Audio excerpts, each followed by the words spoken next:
Hello and welcome again to another video on Some Dutch Wargamer. My name is Ricardo and today, this night, I have had a lousy game of football or soccer or whatever country you come from. Something with a ball and a foot and a goal. You know?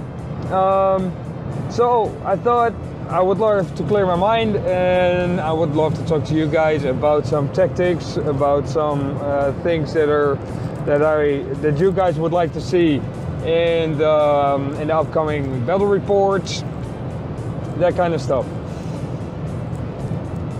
Okay, I am in the near future. I think in February. I don't know which date it was. Somewhere in February, I am going to go to the Heroes and Heretics tournament that is organized by the Gamers of the West, and you play a 2 versus 2 tournament. I'm going to play with my best friend, and he's going to play Death Guard, and I'm going to play Imperial Guard. And I am going to play something that I haven't played before, so it will be something new, something fun. I don't know if it's the best thing to play, but it will be kind of unexpected. I will give some battle reports maybe in front of the tournament about what I'm playing, but it's fun to play, I think, and I will keep you guys waiting a bit longer before when you see the battle reports, and I will say what kind of tactics I will be using. Okay, what I want to ask you guys, you have seen a couple of battle reports and I have had a lot of great comments of you guys.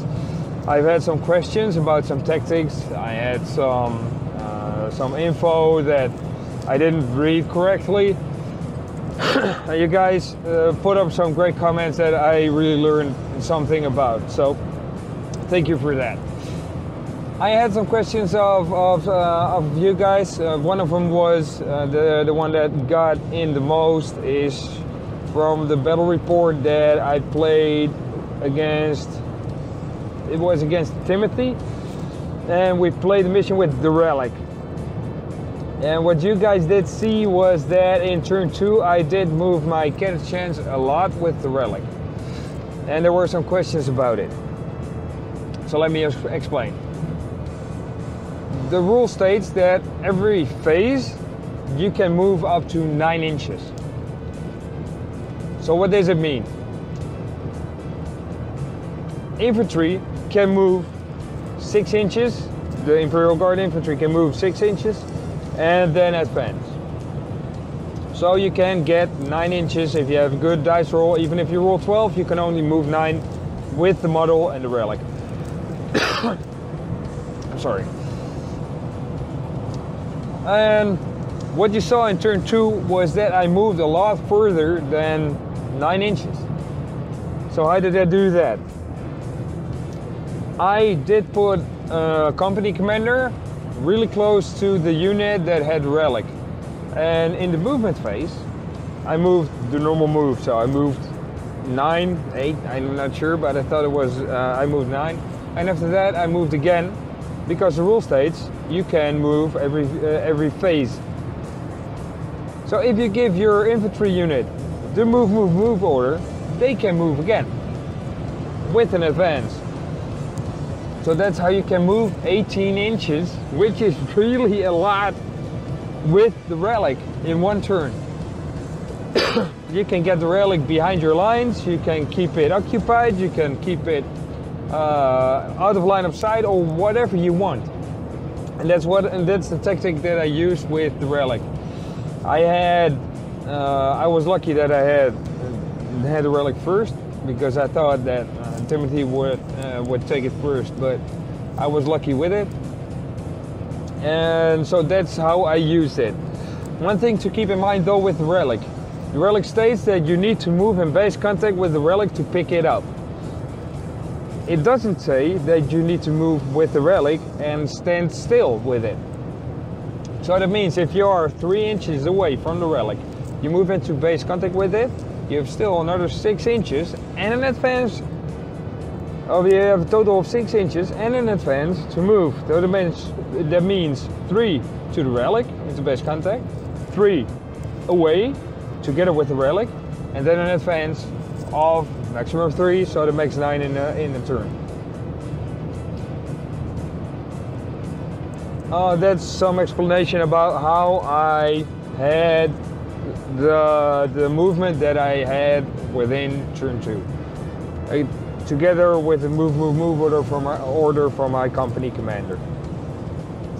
Another question I got was in the video that I talked to you guys about in the video on which the basic army list of me is when I take a battalion or a brigade.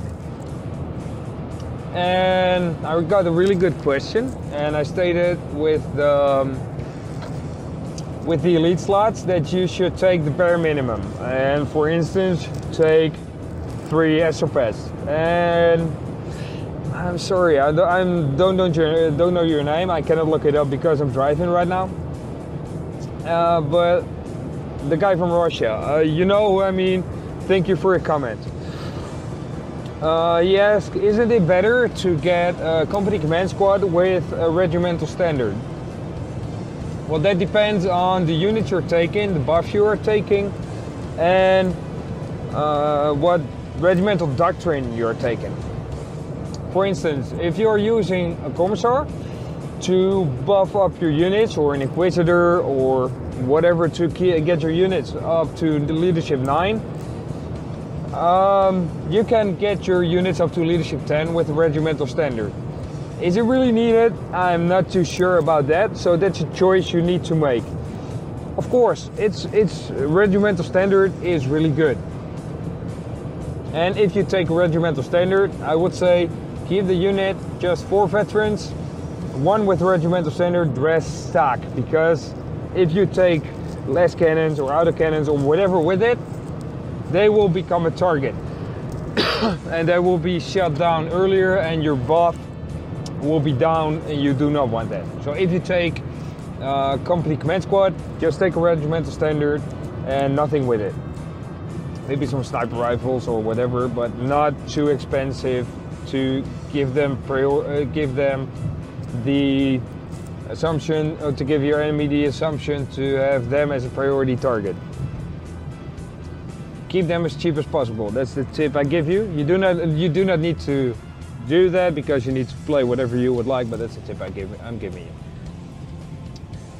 Thank you for the question, and yeah, really it depends on your regiment also. When I play Catachans, I mostly do not use it because my Catachans get a +1 leadership if they're within 6 inches of an officer.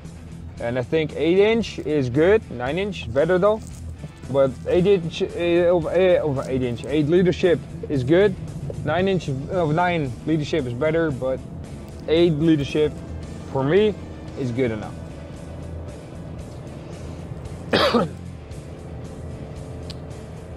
Then I had some comments about the epic explosion that I had with the Perils of the Warp, and my Sentinel exploded also. And the explode rule on the Sentinel says you need to explode. If it explodes, just does one damage to the other units with it, or mortal wounds to the other units within 6 inches is what it was. I'm not sure, but I thought 6 inches. So that's one other thing that I had an error with, because I thought it was D3. And it changed the battle a bit. So thank you for the comment also. It clears it up, and I'm focused again on how the rule is with a Scout Sentinel. I have a question for you guys. What would you like to see in the next battle reports? Because I have a lot of units. I have put up a picture also with all of my units that I have, like a parade. They're standing on my battlefield, and I can put in a lot of a lot of units and a lot of tactics. So what would you guys like to see? Would you like to see mechanized? Would you like to see airborne again? Would you like to see whatever? If you would like to see a combined list with some Space Marines and Imperial Guard, I also have some Marines.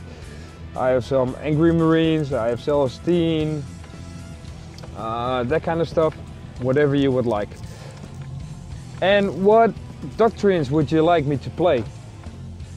I can play a lot of doctrines, and with the next one that I want to use for the tournament I'm going, the 2 versus 2, which is done by the Generals of the West, is I'm going to use Talarn doctrines, because I don't really know how they react, but how they are managed, but that's what I would like to do.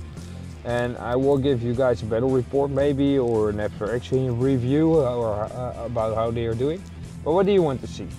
You want me to see to do some other doctrines, whatever, please say it in the comments. I can live up to that. And I will also, I had some comments about the dice rolls of you guys. If I could do some dice rolls also in the battle reports, and I will be putting a bit more dice rolls in them on the most exciting parts in the game. So I will be doing those also. Well, the video was a bit of a ramble. I was from one end to the other, and if you have something to say about the video, I know it wasn't that consistent, it hadn't had much of fluent go in it, but if you have some comments or if you have some questions, just state it. If you have something you would like to see in the next battle reports, just please say it in the comments and I will put them in, or I will try to get those doctrines or units in and see how they will do or fare on the battlefield. One of the things you guys asked also was to get a bit more dice rolls in the battle reports, and I will go look if I can put the most exciting parts of the game into the battle reports. For instance, the epic explosion, or what Marbo did, that kind of stuff. So thank you guys for watching. If you have any questions or suggestions, please state it in the comment. If you are not yet a subscriber, please subscribe to the channel. And the goal was until the end of the year to get 100 subscribers. On the beginning of January, I had 21 subscribers, and now there are already 40 of you guys. Thank you guys. I will get to 100 earlier than the end of the year, I hope. But it really motivates me that you guys like the videos. Thank you guys for watching. I will see you guys next time, and happy wargaming.